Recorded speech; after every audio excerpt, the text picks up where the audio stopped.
Good morning. I trust that everyone had a wonderful, although late night, following our annual PACE reception. For the past 43 years, PACE has provided us with the opportunity to connect with our legislators and our state and federal partners, to make Maryland's political leadership aware of Allegany and Garrett County's needs and specific requests. For those of you who are new to this event, welcome. For those of you who have been here previously, welcome back, and we appreciate your continued support. I'm Courtney Thomas Winterberg, the Director of the Allegany County Department of Social Services, and I'll be your MC this morning. We're very fortunate to have several special guests with us today, including Comptroller Peter Franchot, United States Congressman David Trone, United States Senator Ben Cardin, who will be giving remarks, and we also have a keynote speech by Lieutenant Governor Boyd Rutherford. Before we invite our speakers to the podium, I would like to acknowledge our local elected officials who have joined us this morning, beginning with our Western Maryland delegation, who represents us very well here in Annapolis. Delegate Mike McKay, Delegate Jason Buckle, Delegate Wendell Beitzel. Right.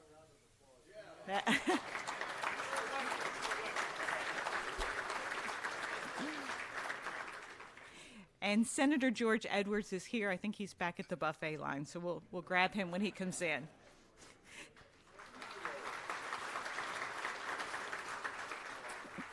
I would also like to recognize Mark Widmeyer, Western Maryland's representative to the Governor's Office for Intergovernmental Affairs, for all of his work that he does on our behalf.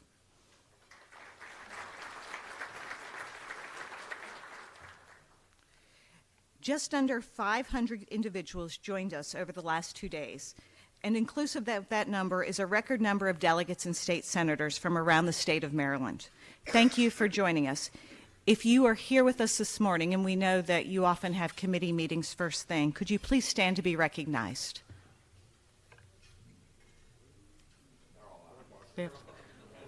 Well, Kevin was here. Okay. And Senator George Edwards.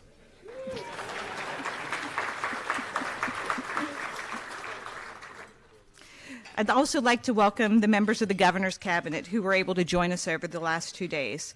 If you're here this morning for us with breakfast, please stand. John Wobblesmith, Secretary of State; Ronna Kramer, Secretary of the Department of Aging; Joseph Bartenfelder, Secretary of Agriculture; David Brinkley, Secretary of Budget and Management; Kelly Schultz, Acting Secretary of Commerce; Carol Beatty, Secretary of Disabilities; Ben Grumbles, Secretary of the Environment; Ellington Churchill, Secretary of General Services; Ken Holt, Secretary of Housing and Community Development; Lourdes Padilla, Secretary of Human Services; Robert Neal, Acting Secretary of Health; Sam Abed, Secretary of Juvenile Services; Brandon, you're going to have to help me, Rep. Rakowski, Acting Secretary of Labor Licensing and Regulation; Mark Belton, who is currently the Secretary of the Department of Natural Resources until the end of the month; and then we had Jeannie Hadaway-Riccio, who's Secretary Designee for the Department of Natural Resources; Robert McCord, Secretary of Planning; Steve Moyer, Secretary of Public Safety and Corrections; Peter Ron, Secretary of Transportation; William Palazzi, Secretary of State Police; George Owens, Secretary of Veterans Affairs; James Fiedler, Secretary of Higher Education; Major General Linda Singh, Adjunct General; Matthew Clark, Chief of Staff. Again, thank you for your support of Allegany and Garrett County in the PACE reception.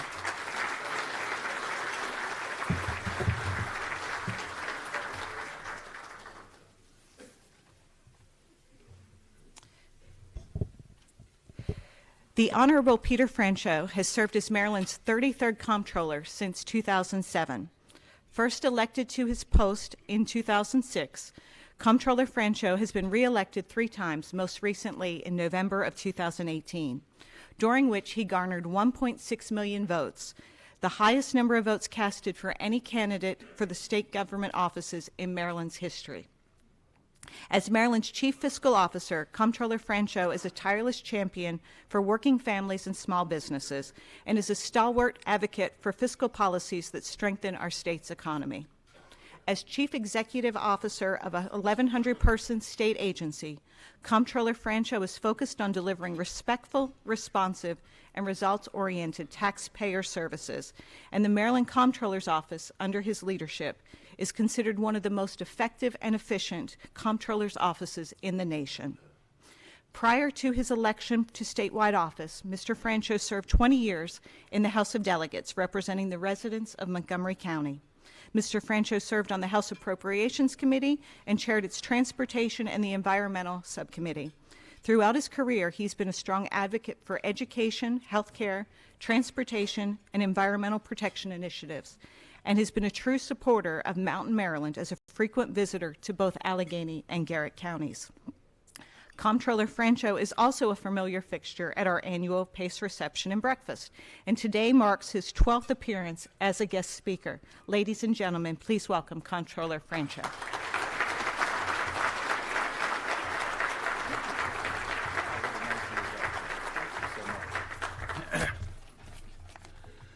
Well, this is always one of the best attended and most energetic gatherings. We all go to a lot of these down here in Annapolis, but this one is special. I want to thank Courtney for mentioning the election, because I'm not allowed to say it in my house anymore that I got 1,620,264 votes, but yeah, that's classified as totally obnoxious by my wife, and never utter it again. But I do want to thank the citizens of the great state of Maryland, particularly Western Maryland, and all of the elected officials that are here. I'm very grateful for the state that we live in. I think it's a special place.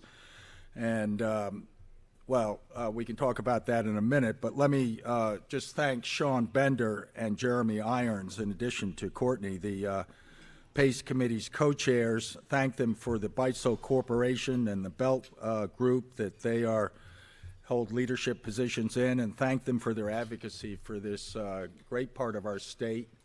And, the genius of the private sector is alive and well in these companies. So thank you, Sean and Jeremy, for your leadership. I want to thank Congressman Trone, who sat with me. Nobody else is willing to sit with me over there. David, congratulations on your election. If you should follow my advice, it would be to sit down with the iconic member of the royal family of Western Maryland, Senator George Edwards, and do whatever the hell George tells you to do. George, thank you for being here, and I understand Senator Cardin is here. That's really fabulous, and Lieutenant Governor Rutherford, and of course the folks that really deserve our applause, who are the state delegates. Thank you guys for being here, Wendell and Delegate Buckle and Delegate McKay, who are friends of mine, and I look forward to working with them and with you. And I just want to congratulate PACE. That was mentioned by Courtney that you've been meeting since the late 70s. It's a fabulous exercise that you do, and it's without equal as far as I think its effectiveness, and I just want to thank you for strengthening Western Maryland by coming down here. As many of you know, I spend a considerable amount of time in Western Maryland. Cumberland is home to one of my 12 regional offices. All of the employees at my agency, all 1,100 of them, have committed to respect the taxpayers, respond to the taxpayers, get results for the taxpayer. They are all about customer service. They understand that you pay our salaries. And for us, customer service is our first, second, and third priority. We handled tens of thousands of emails. We prepared free tax returns for folks in our Cumberland branch office. We fielded all sorts of phone calls in addition to other contacts. And I just want to say that anywhere you go in the state of Maryland, I think people will recognize our agency as an agency that is on their side. Keep reminding my staff to tell people we're not the IRS. You can we had 850,000 phone calls last year, and we within 40 seconds, that's our goal. We want a live, friendly, professional employee of the agency on the phone with you if you call our 800 number. Try it today, and then let me know whether it works. We don't always, some days it's a little more congested than others. But that's the goal, because that's what people deserve. And once you get someone who can knowledgeably say, guess what, you in fact do owe us some money, but we'll help you figure out how to correct the situation, it's amazing how the frustration level goes down. And you get some, anyway, I think it's my idea of a visionary government program is answer the damn phone. Okay. So I was up in Cumberland in December. I sat down with the new mayor of Cumberland, Ray Morris, and I visited and promoted the Shop Local for the Holidays initiative by going over to the Buttercup Boutique. If you haven't been there, you should. It is a small example, but a beautiful example of what I call the genius of the private sector. I mean, you just can't imagine sitting down and creating from whole cloth something like a successful small business like that. It's a unique boutique, and it's one of many hardworking local businesses that are in Mountain, Maryland. And I happen to think that the economy is going to grow and burgeon over the next few years. I think we're going to have jobs and infrastructure. I think we're going to have economic development. I'm a complete optimist about the strength of our state and the strength of our country. And these small businesses, God bless Amazon, but I'm on the side of the small businesses because that's the backbone of the state's GDP. Yep. And these small businesses need, above all else, broadband. Really. I mean, I keep telling people, get off the internet and shop local.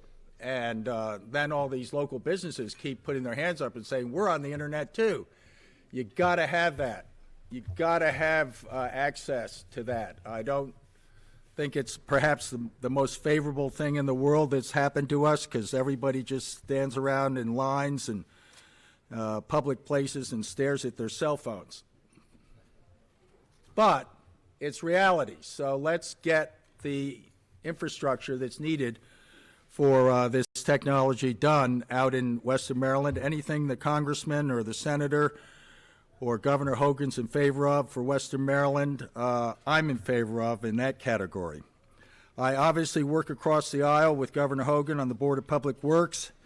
He and I have talked about the need to just, focus like a laser on fiscal issues. First of all, it removes a lot of friction that, exists between us politicians these days. And thank God. Who was the predecessor, Courtney? Al Silverstein? Feldstein, yeah. Thank God he isn't here, or is he here? I don't want to get in the Al's radar. Anyway, I think the important development in Maryland politics is that Governor Hogan has proven to be a breath of fresh air, and I think he's leading the charge for separating a lot of these important economic development issues from partisan politics. And really, they're not, when you think about them, Democrat or Republican issues. We just want to have Western Maryland's future success and the state's future success cemented by collaboration and working together. I'm going to continue to urge lawmakers in Annapolis to prioritize smart economic policy that capitalizes on our assets and supports areas that need growth. I'm going to continue to advocate for smarter government spending, demanding fiscal responsibility that stops taxing you for policies that have shown, unfortunately, many of our policies, we keep funding them year after year with more and more money and saying, boy, hey, look at us, vote for us again because we're so successful in raising the amount of tax dollars we're spending on XYZ really nice sounding program.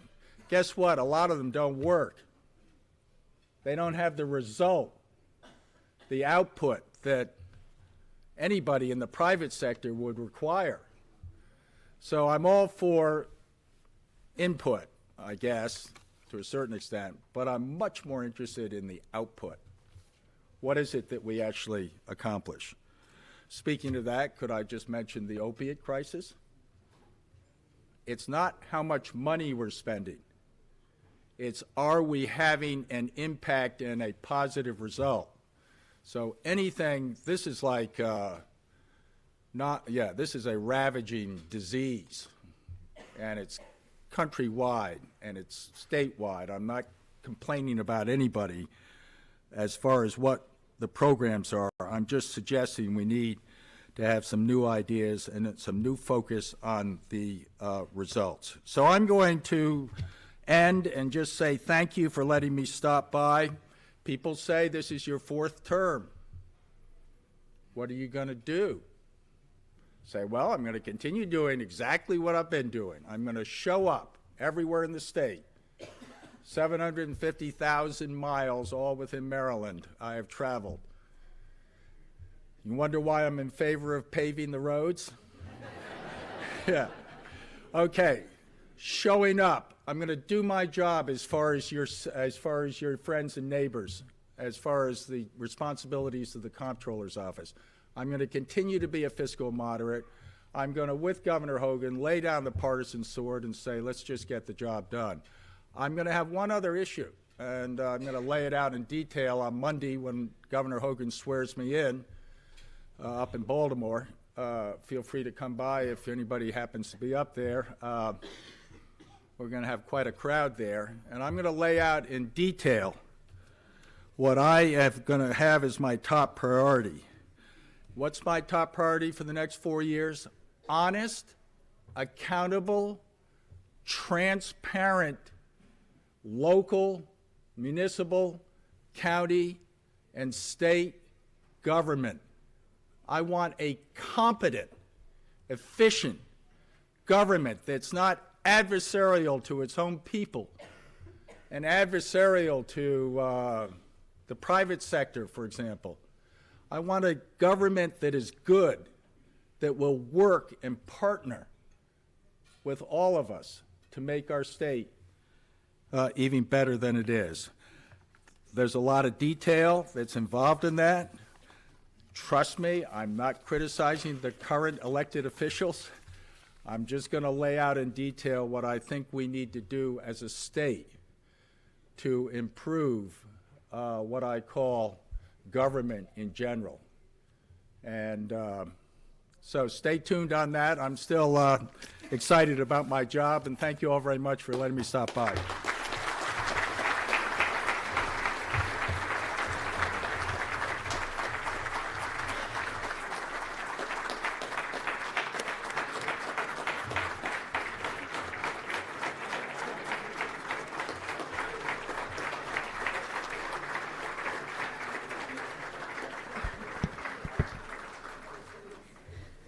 Thank you, Comptroller Franchot. And now you know why we bring him back year after year. But we do have a small token gift or remembrance from the PACE Committee. So Allegany County happens to be home to Maryland's largest maple syrup producer, S&S Maple Camp. And since the 1800s, the Shinholt family has owned 526 acres of sugar maple trees. The family just celebrated 50 years in business last year, so all of our guest speakers will be receiving maple syrup. And then from Garrett County, Pleasant Valley Woodcrafts, owned by the Simpsons, make a variety of serving platters designed with a variety of horizontal stripes. And so our 3 guest speakers will each be receiving one of the lovely platters, and they're actually beautiful. And Hickory Hollow Wood Shop, owned by Kenneth Michaels, makes wood-serving squares with intricate mosaic designs. And our Lieutenant Governor will receive that along with the maple syrup. So thank you. Oh, you do pictures?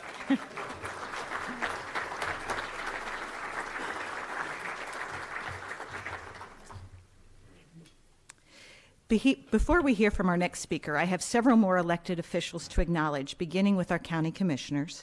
From Allegany County, we have Commissioner Dave Caparelli and Commission President Jake Shade.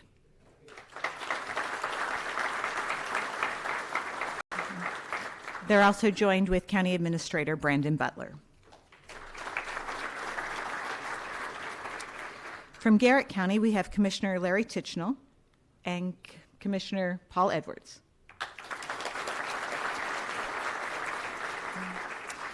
Commissioner Jim Heinbaugh was unable to join us this week due to a death in his family, and I know everyone joins me in sending him and his family our sincerest condolences. We also have Kevin Knoll with us, Garrett County's administrator.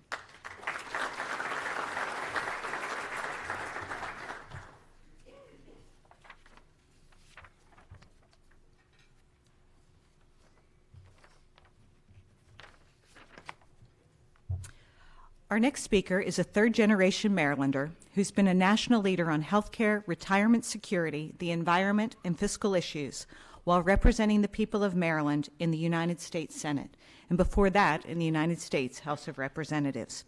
He's worked across party lines to further the national security and to ensure that good governance, transparency, and respect for human rights are integrated into American foreign policy efforts. He was a member of the Maryland House of Delegates from 1967 to 1986, and during his term as Speaker from 1979 to 1986, he reformed Maryland's property tax system, the school financing formula, and the ethical standards for elected officials.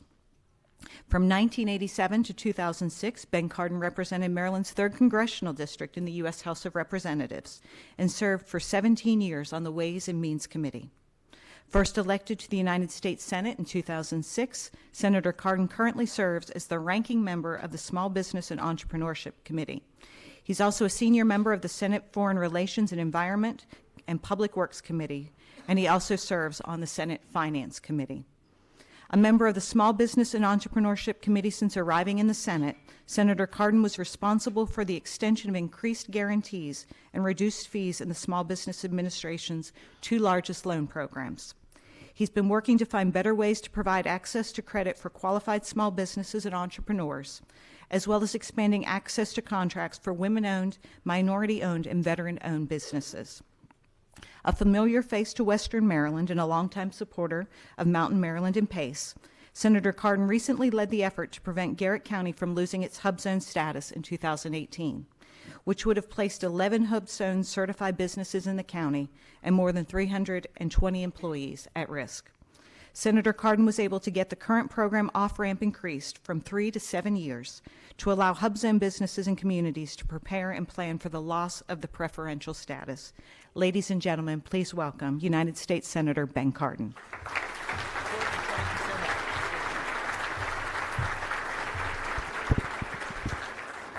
Courtney, thank you very much for that very generous introduction, and thank you very much for your leadership here at PACE. It's good to be back again. I believe I've made almost every one of these breakfasts, so thank you very much for bringing the mountain to the east. We appreciate it very, very much here in Annapolis. I'm glad that David Trone is here, your experienced member of Congress. He's now been 3 weeks in office, doing a great job representing the people of Western Maryland. We've been together a lot during these past 3 weeks, and it was an unusual beginning to a session of Congress, but it's good that we have our team. I also want to give you greetings on behalf of Chris Van Hollen. The 2 of us have been extremely active. All 3 of us have been extremely active in regards to the #1 issue affecting this country right now, which is the government shutdown, which I'll talk about in one moment. I also want to acknowledge an extraordinary public servant that's here, Robin Somerville, who represents me in the western part of the state. Does a fabulous job. Thank you, Robin.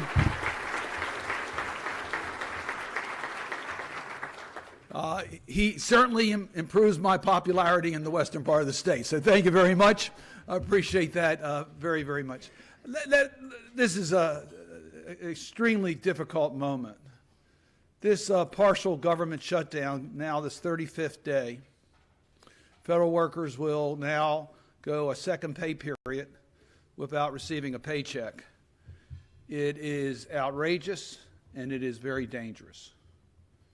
It's very dangerous not just for the 800,000 federal workers, 800,000, working without pay or furloughed without pay, but that doesn't tell the full story.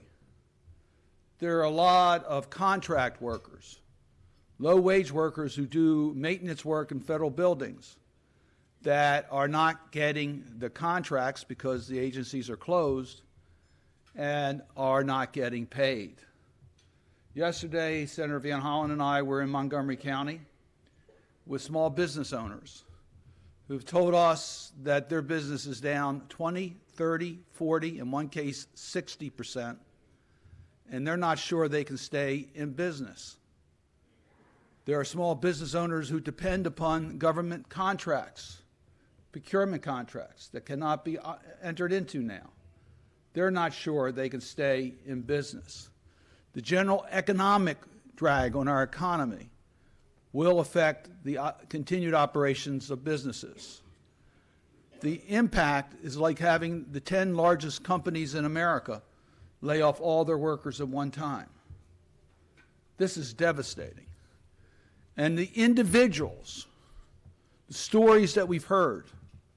This week, I was at 2 food bank lines, one in Baltimore and one in D.C. Thank goodness for the Maryland Food Bank. I thank them for their work, because there are times when people are hungry and need help. But I never thought I would see a long line of federal workers in a food bank line because they needed food in order to be able to feed their families. This is beyond dangerous and serious. It's got to end.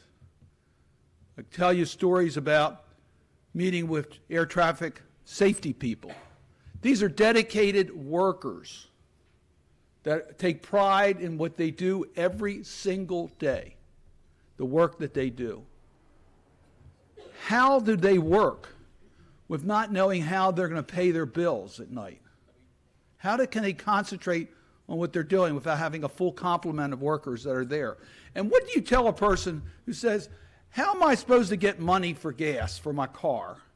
I'm 90 miles away from work. You're not going to pay me to show up, but you expect me to continue to pay the gasoline for my car and the daycare for my workers and to show up without getting paid? I don't have the money to do that. And then there are the missions of the federal agencies themselves. Air traffic safety being compromised, food safety being compromised, the FBI telling us they can't do their investigations because the forensic teams are not there to provide the support that they need. SBA loans not being made. Those of you who are waiting for 7A approval, or those of you who are waiting for a 504 loan, can't be gotten right now. This is beyond serious and dangerous. It's got to end. So I could give a long explanation as to how we got here. I'm not going to do that. I'm not going to do that. I'm going to tell you that I have joined with 20 senators, approximately 10 Democrats and 10 Republicans, who are committed to getting government open, and government open now. We took the floor of the United States Senate yesterday. Senator Van Hollen is part of that group. And we made it clear. We may disagree on some border security issues. We may disagree on what needs to be included in the final package. But we commit for 2 things. Mr. President, allow us to open government for a short period of time, 30 days. Open government. And we commit that we will work together for a bipartisan border security package for this country, and we will support a bipartisan border security package for this country. That proposal is now being considered by Leader McConnell and Leader Schumer. And we understand that the White House has empowered them to talk. So this is the most optimistic we've been. We're not at the finish line, believe me, we're not there yet. But we are very much engaged in trying to find a process now to open government. And I can tell you that's going to be my very top priority. So for Mountain, Maryland, I can tell you, you can tell me what's happening with your recreational facilities, what's happening with your different businesses, what's happening with prison safety and different issues. There are direct impacts on what's happening in every part of Maryland and every part of this nation. Of course, our region here in Washington is the most impacted region in the world. in the country as far as federal workers are concerned. No question about that. But all communities in America are being impacted by the shutdown. So it is our top priority. It is what I will be doing when I leave here today. The Senate's coming back in at noon today. We'll see whether there's been any progress made between Leader McConnell and Leader Schumer.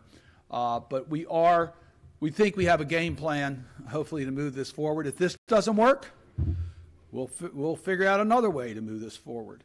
And again, if we want to get into the discussion of how we got here, I'm more than happy to talk about that. But my top priority is to get government open and get government open now. Now, in regards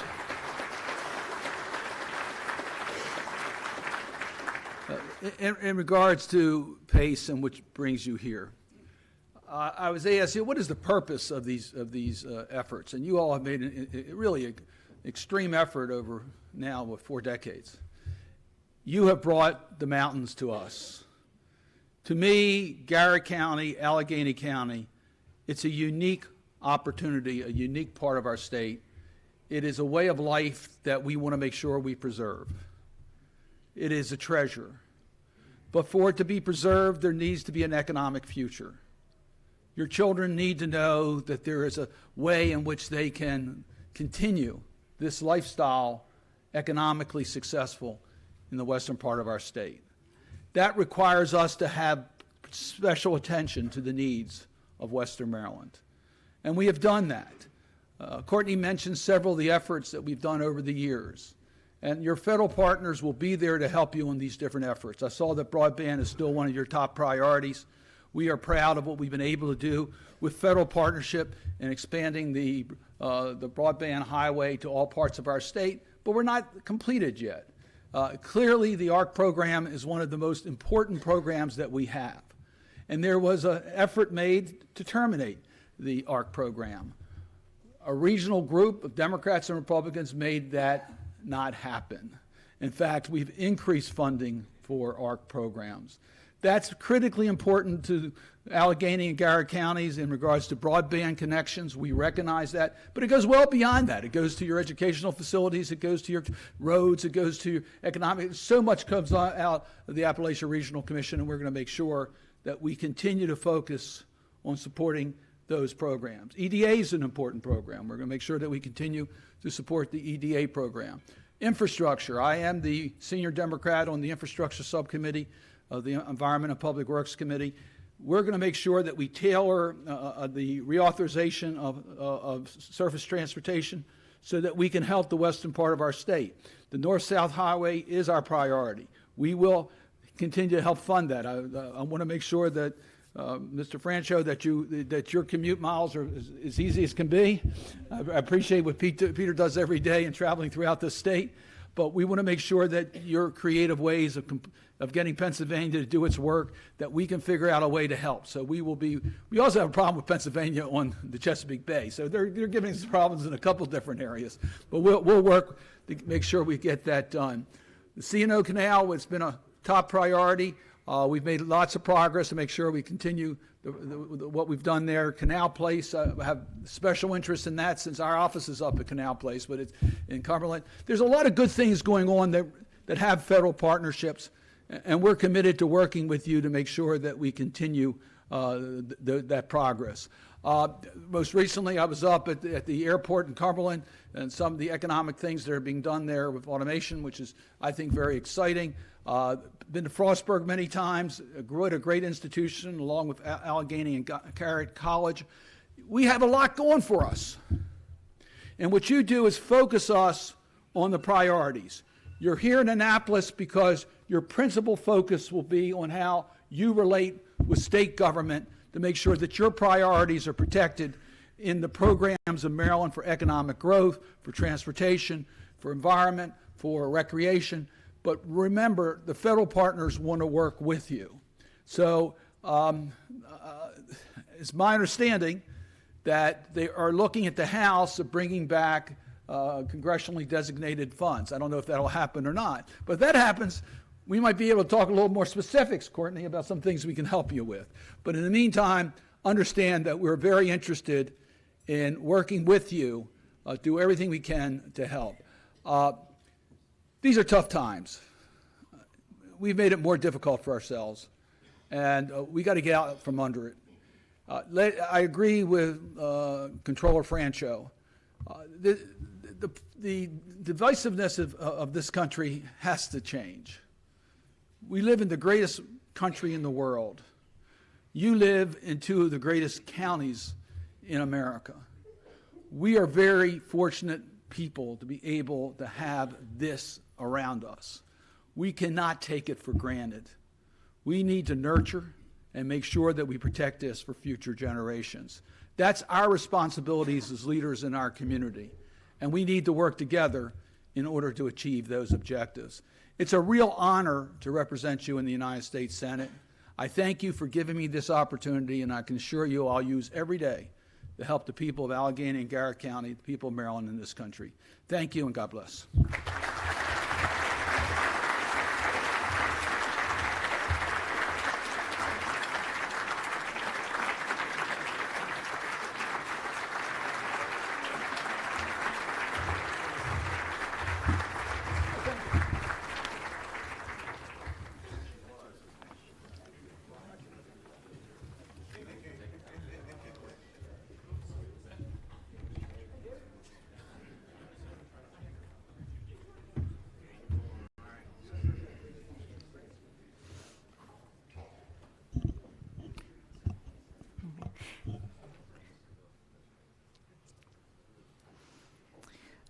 There are a couple additional very important guests that are with us this morning that I need to recognize. Treasurer Nancy Kopp.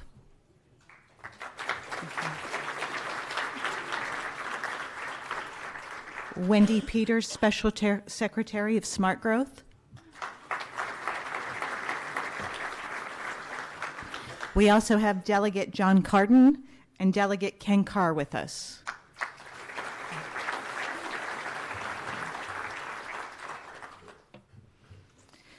So in addition to last evening's reception and this morning's breakfast, our county and local and town and municipalities have had a series of meetings both preceding and following the official PACE events. These meetings have proven to be invaluable over the years because they provide an opportunity for local, state, and federal officials to meet at once and work to address issues together. Joining us today are Representatives Juliana Albowitz, Western Maryland Director for Chris Van Hollen's office, Robin Summerfield from United States Senator Ben Cardin's office, Sonny Holding, District Director for Congressman David Trone. Sonny's a familiar face because he had been with our previous Congressman. Thank you. Bob Brennan, Executive Director of the Maryland Economic Development Corporation. Two of my favorite people to work with, Cindy Stone and Ann Stringer from the Maryland Department of Housing and Community Development.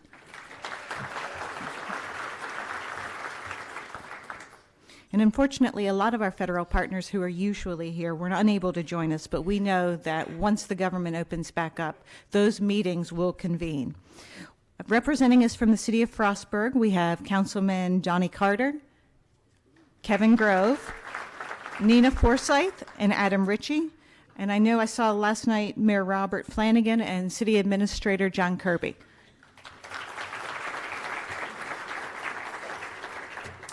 Representing the city of Cumberland, we have Councilman Seth Bernard, Lori Marchini, Roxioni, and Eugene Frazier.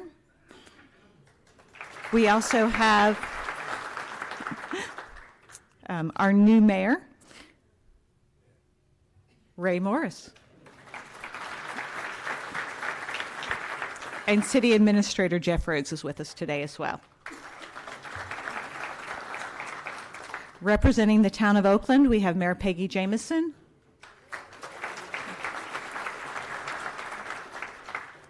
Representing the town of Westernport, we have Commissioners Fred Pritz, Phil Whetstone, Alan Shapiro, Judy Hamilton, and Laura Freeman Legg.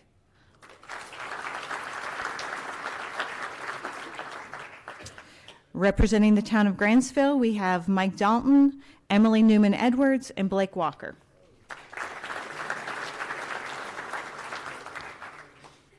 Representing the town of Friendsville, we have Mayor Spencer Schlossnagel. And every year, Spencer gets the loudest applause. And representing the town of Kitzmiller, we have Mayor Robert Reckert. So it's odd not to be recognizing anyone from the town of Allegany. But I know we had people here for meetings. I don't know if anyone's here with us this morning. But many of you know that Warren, better known as Whiz Foot, was a staple for the town of Allegany, serving for over 30 years. And he passed away a little over a week ago. And PACE was one of his favorite events. So if we could just take a moment to recognize him. In addition, we have from the Board of Education, Tammy Fraley, Deb Frank, Wayne Foote, Dave Bond, Robert Farrell, and Superintendent David Cox.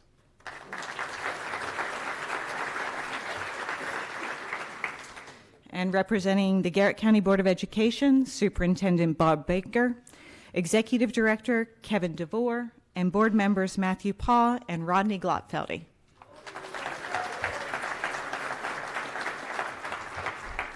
And Rodney, I thought you retired a couple years ago.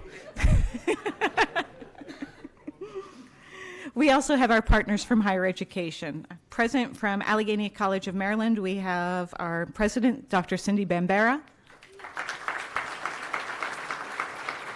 President of Garrett College, Dr. Richard Midcap. And representing Frostburg State University, I know we have Dr. John Short. Dr. Seducian. I would also like to recognize Don Lindsay, Circuit Clerk of the Court. If I have missed any local elected officials, please let me know.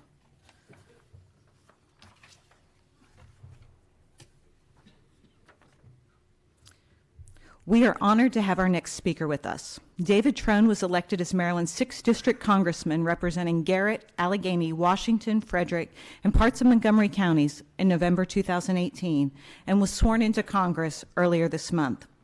David serves on the Education and Labor and Foreign Affairs committees where he's fighting to make progress on issues that matter to Marylanders, including the opioid epidemic, criminal justice reform, and funding for mental health research.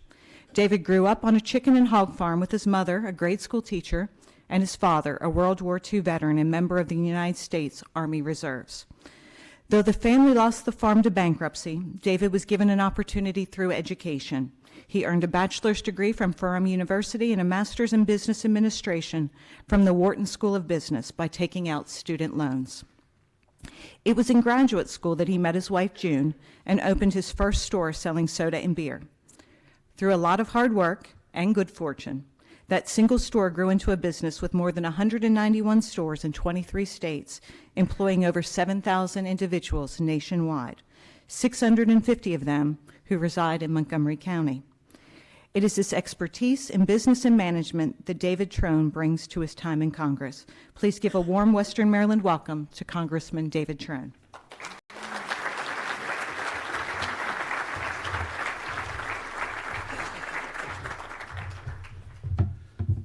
Morning, everybody.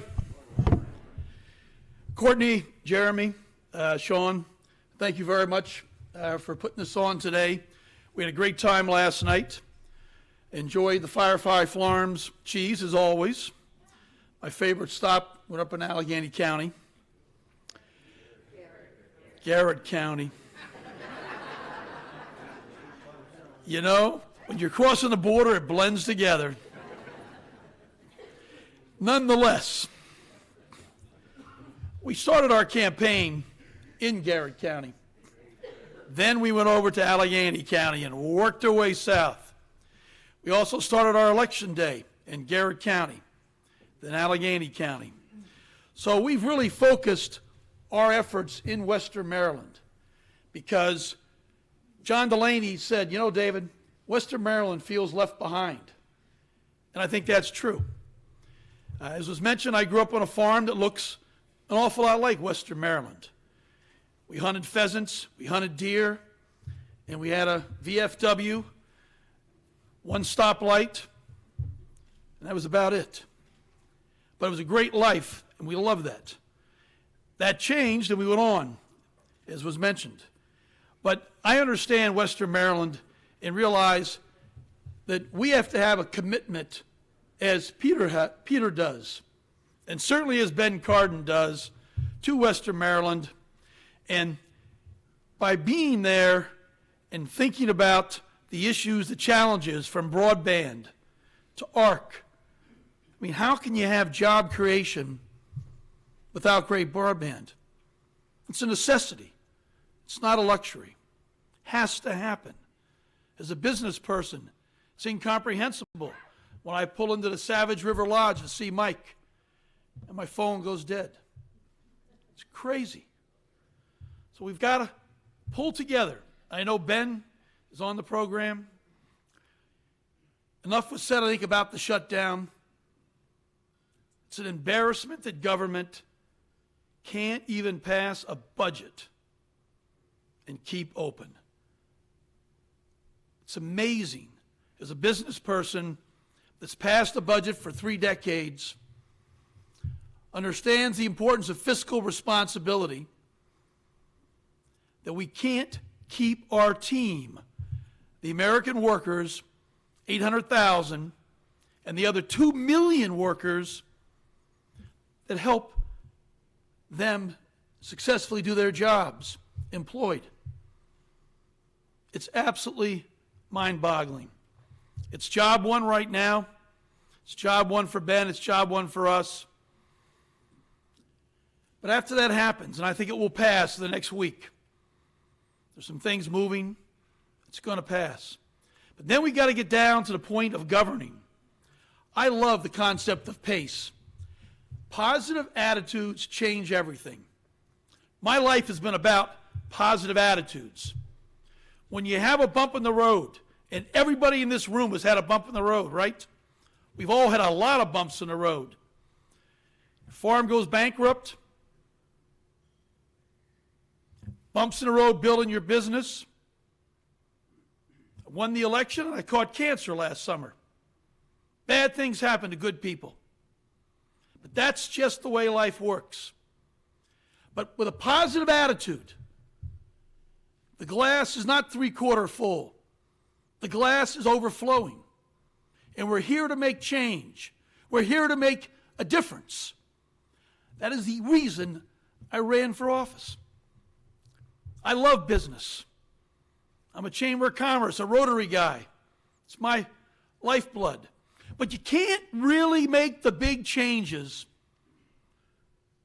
the billion-dollar changes, to the billion-dollar problems that are all about our next generation, because we should be about connecting local government with state government, with the federal government, connecting Republicans with Democrats. No partisanship. We should be working as Americans, thinking about what's best long term. Because we get up in the morning, not for ourselves, but for that next generation. For my 4 kids and your kids and their kids. That's why we're in government. To make a difference, local, state, federal levels, to make it a better America. That's what Bobby Kennedy talked about in 1968. How do we leave the world a little better place? And we can do that. But we only do it by working together. It's the only way. In business, we work together. The power of good ideas gets things done. Well, we have a lot of good ideas, but we've got to get it done. That's our job. So you can count on one thing. We're going to kick butt on constituent services because I work for you. Absolutely. When I ran my company, I worked for the customer. I fully understood that. We're going to open an office in Cumberland, right down for the VA. There's never been an office in Cumberland before. That we can serve Garrett and Allegany together, plus Hagerstown, plus Frederick, plus Gaithersburg, because you've got to be there to take care of the constituents, the customers. So any questions you have, we're going to get an answer. Sonny will drive it, and if he can't get it, I'm going to get it. Call me, direct. I love problems, because out of that, we can create solutions. That's the best thing about life, solving big problems. So the biggest problem I'm working on right now is opioids. Tomorrow, 192 people will be dead that are alive today. There's no one in this room, nobody, that doesn't have a connection with someone that has died of opioids. None of us. It's a national disgrace that we've allowed 72,000 people to die. It's incomprehensible. So we're working together. I sit on the Republican side to talk to Republicans because, yes, the Democrats can pass this bill, but we've got to get it through the Senate. And President Trump, he needs to sign it. And it's not optional. It has to happen because we owe it to our next generation. We owe it to each other. And we're going to make that happen because there's a lot of good folks in Washington. It's a bit dysfunctional. There's no arguments about that. It's not like a business. But together, with true cooperation, getting to know each other. They don't get to know each other. If you do that, we can work together and make true progress. Otherwise, why would you go to work if you aren't going to get stuff done? So opioids, medical research, things that are truly bipartisan, criminal justice, those are the areas that I'm focused on, and you can count on me to be relentless till we get those done. And we're going to make it happen, but we need to make it happen as a team. Western Maryland is a key part of that team. I look forward to being back throughout the counties, and thank you all for coming here today. Thank you.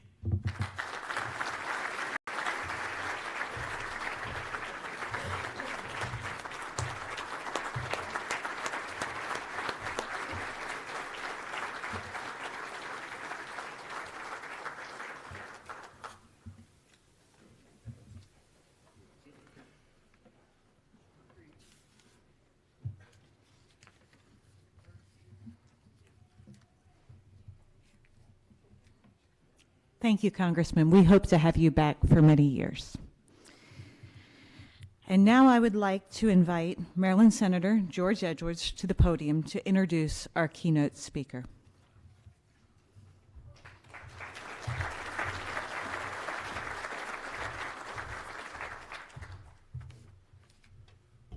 Thank you very much, Courtney. See, the comptroller left. I was going to tell him he could sign a contract with Domino's to help fill some of the potholes in the state, save him a little bit of money. So if you see him, you might make that recommendation.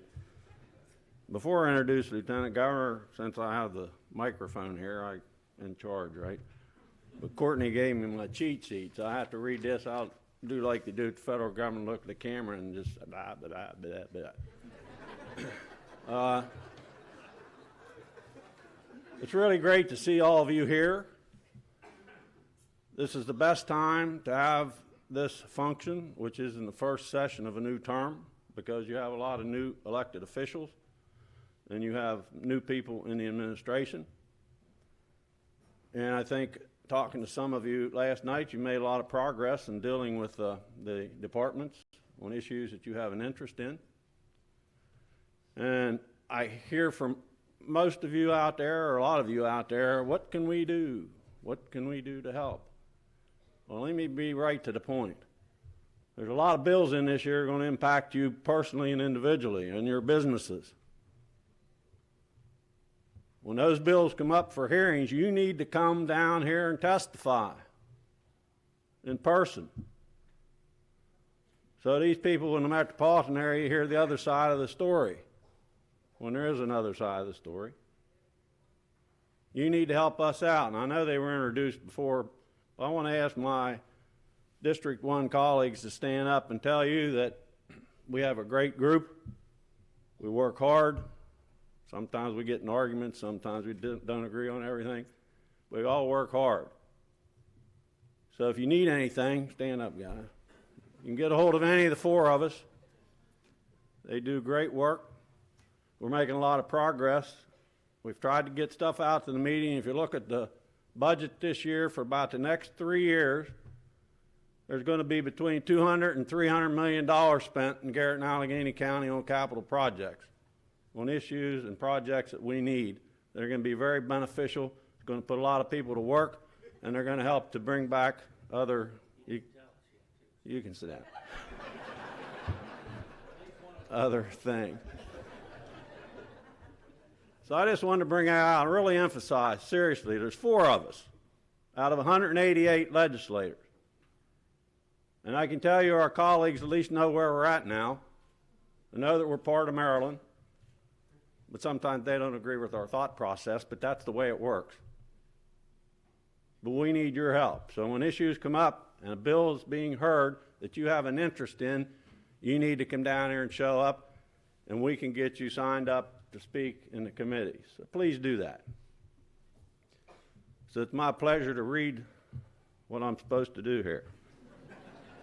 Oh, one other thing. Jake, a couple other people wanted to know if I was going to tell any jokes. Well, I'm going to surprise you. I'm not telling any jokes. I only know 3 or 4, and I tell them all the time. Now, Jake, if you got a joke you want to tell, we can let you do that. Most of them heard the ice fishing one. I'm not telling that again. Anyway, I know the Lieutenant Governor's getting antsy back there. Boyd Rutherford is the 9th Lieutenant Governor of the state of Maryland. He was elected to office, Governor Larry Hogan, in 2014 and re-elected in 2018. He is the first Republican Lieutenant Governor to ever be re-elected in Maryland.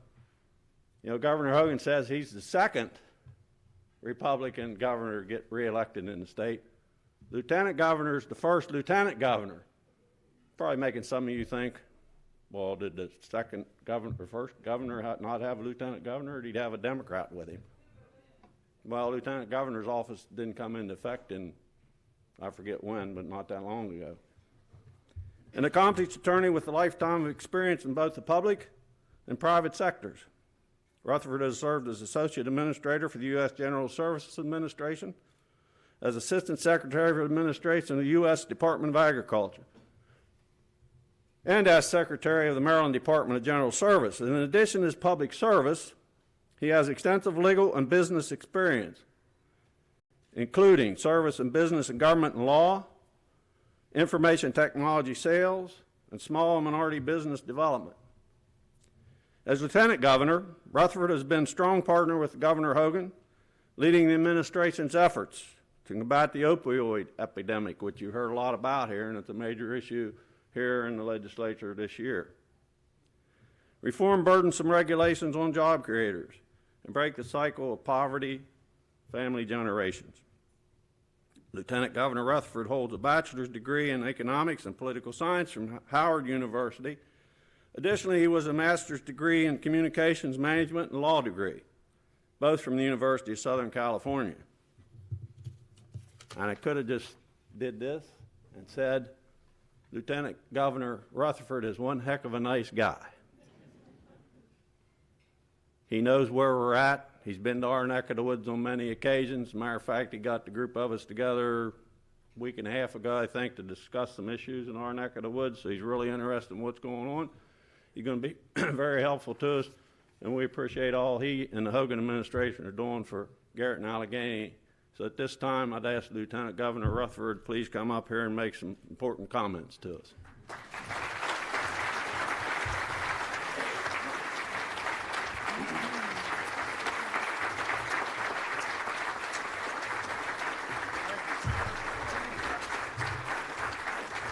Thank you. Good morning. Well, Senator, thank you very much for that kind introduction. And just to echo his words, it's good that you're here. And as he said, come out and testify on issues that are important to Western Maryland. And particularly I saw a few non-Western Maryland delegates and senators around. They may have left, but grab them and explain to them where Western Maryland is. Because some of the folks, at least they forget, and they only think that Maryland is the corridor between Washington, Washington and Baltimore. And remind them that Western Maryland is the first legislative district, and that you need to be, they need to be conscious of what goes on there. And that it's not all about them. It's about all of us. So again, thank you, Senator. Thank you to the delegation. You all have a wonderful delegation. They're very supportive of what you're trying to do. They're supportive of the governor and myself, and we're very pleased with them. Too bad we can't spread them to other parts of the state. But I do, appreciate the incredible work that your delegation does. And I want to say a special thanks to Pace and all those here today for being an incredible partner of our administration. Before the governor and I took office, there was a disconnect, I think, between Annapolis and Western Maryland. And we vowed that back in 2014, when we were first running, that Mountain Maryland would no longer be forgotten or overlooked. And no longer would your voice or concerns be ignored by the leadership in Annapolis, here in Annapolis. We pledged that the war on rural Maryland would be over and that finally there would be a seat at the table. And we've meant that, and that's exactly what we have done. The governor and I have made numerous trips to Western Maryland and the westernmost counties of the state. We sometimes joke that in the last campaign, the gentleman that we were running against probably didn't quite know where Western Maryland was. He probably thought it was just Pittsburgh or something. But we knew and know where, Allegany and Garrett County are on the map when others might not have been able to find it. But, rest assured that we'll continue to fight over the next several years for your interests as well as the interests of all Marylanders. Now, to date, the administration has invested over $747 million in local aid and over $569 million in education funding in Allegany and Garrett counties alone. And the governor's recent budget, fiscal year 2020 budget, includes $69 million in funding for capital projects in Allegany County, including a $26 million wastewater parallel pipeline, $9 million for the Maryland State Police Barrack in Cumberland, and $6.2 million for Frostburg State University. In addition, the budget includes over $11 million in capital projects in Garrett, $5.5 million for a community education and performing arts center at Garrett Community College, $3.3 million in improvements to Swallow Falls State Park, as well as additional funding for education, as well as more funding in our More Jobs for Marylanders Act, where it's investing in infrastructure and revitalization and economic development initiatives throughout the two counties. You've heard the governor say this before, we're continuing to provide record funding for education. A couple of weeks ago, the governor announced a plan to spend $3.5 billion in school construction over the next several years, and that includes facilities out west as well.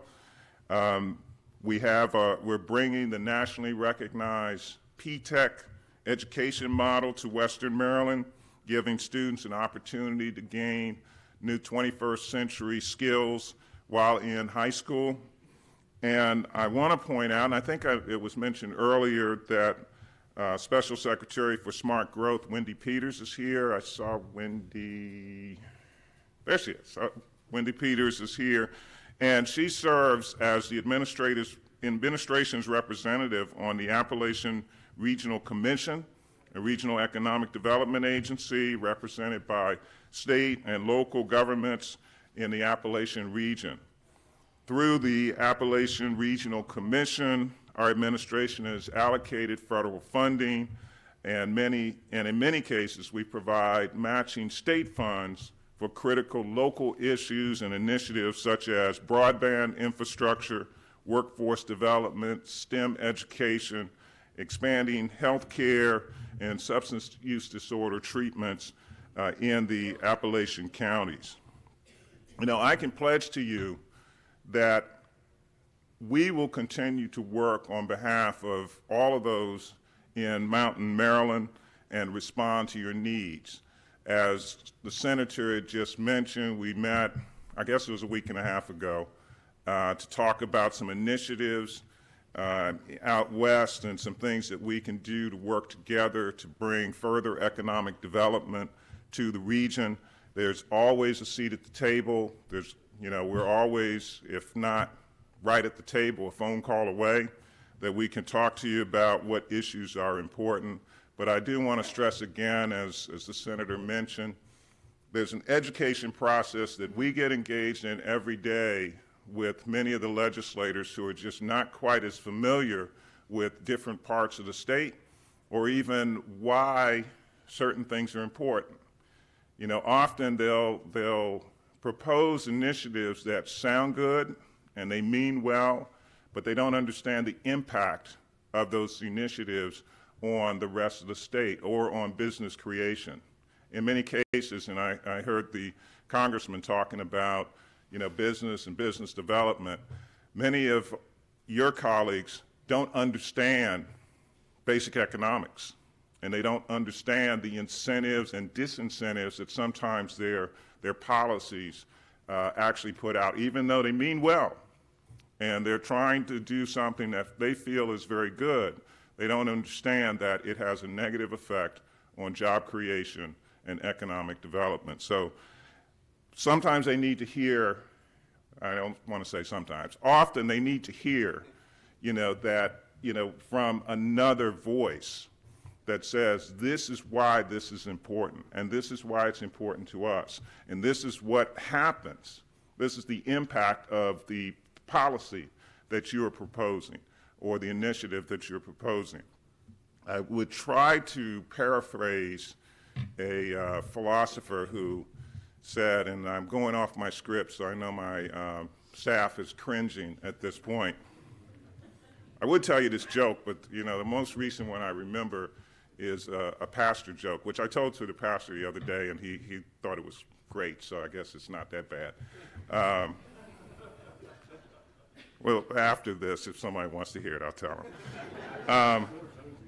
But you know, one philosopher said that you can judge the morality of a person by their intentions. I'm probably getting this wrong. Yeah, I got it wrong. You can judge something by their intentions, but really you judge the morality of the act. So their intentions may be good, but it's the act that you have to be concerned about, the effect that you have to be concerned about. I got that all messed up, and I should just go back and look at that quote before saying it. I would have been better off telling you my pastor joke. Okay, on that note, I will. The pastor was speaking on a Sunday morning, and he was talking about how, you know, he was talking about in Amazing Grace, and talks about, you know, I was blind and now I can see, and he's talking about Jesus helping the man with his sight. And so after the service, the parishioner came up and said, Pastor, can you help me with my hearing? And the pastor said, well, I don't know if I really can, but we can pray on it. And so he prayed, and he put his hands on his ears, and, you know, was praying and praying and praying. And then he looked down at me and he said, okay, well, how's your hearing? And he said, well, my hearing's not till next Thursday. So it's always context, you know.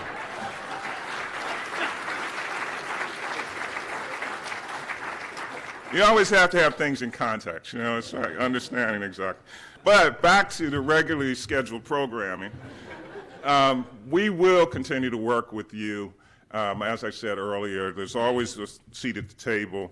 You know, I want to, again, thank you all for being here, showing the importance of Western Maryland to those of us in Annapolis, to the legislature. You know, keep your voice alive, and again, thank you for the contributions that you make to the region and to the state of Maryland. Have a good day.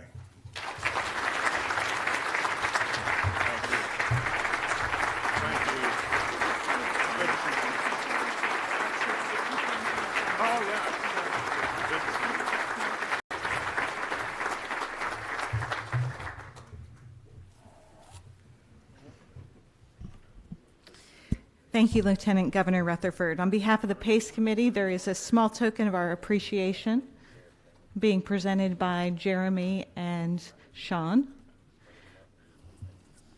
I had the pleasure of hosting Lieutenant Governor Rutherford at our offices in Allegany County a little over a year ago, where he met with some of our customers and being in the line of the Department of Social Services, individuals who are working to break the cycle of intergenerational poverty. And it was nice that he was there along with the other commission members to hear about some of the real life struggles people face.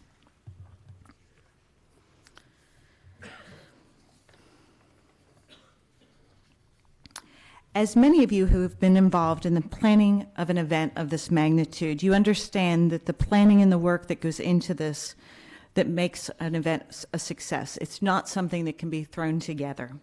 And for many of our PACE committee members, this event has become a labor of love and reflects their steadfast commitment to moving Mountain Maryland ahead.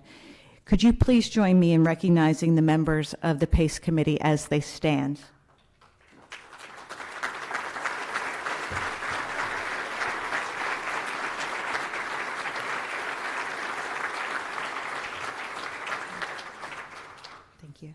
Special recognition also goes to our co-chairs, Jeremy Irons from the Belt Group and Sean Bender from Beitzel Corporation.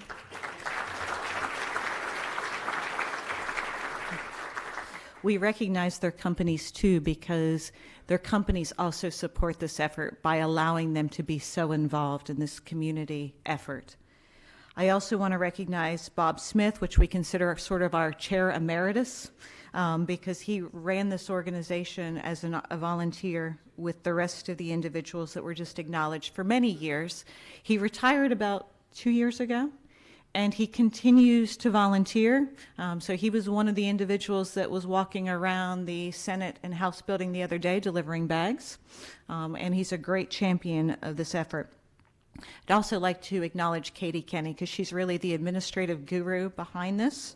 And without her constant, steadfast commitment, I think we would all be in trouble. So, Katie.